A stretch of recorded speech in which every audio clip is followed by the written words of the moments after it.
சேச்சி சேத்தன்மார் அம்மைமார் உங்க எல்லாரையும் காணுனதில் ஒருபாடு சந்தோஷங்கள்.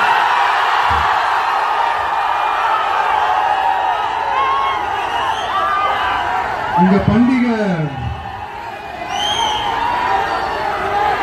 മഹാബലി വരുന്ന ഓണം പോൽ ഈ ദിവസം ഞാൻ സന്തോഷിക്കണം. നന്ദി. அதாவது என்ன சொல்ல வரேன்னா, உங்க ஓணம் பண்டிகையில நீங்க எவ்வளவு சந்தோஷமா இருப்பீங்களோ அதே அளவுக்கு சந்தோஷம் உங்க எல்லாரும் முகத்தையும் பார்க்கும்போது எனக்கு அவ்வளவு சந்தோஷமா இருக்குங்க.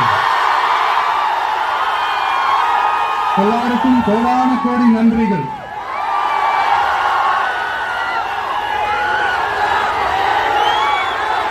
தமிழ்நாட்டில் என்னுடைய நண்பா நண்பிகள் மாதிரி நீங்களும் வேற லெவலுங்க.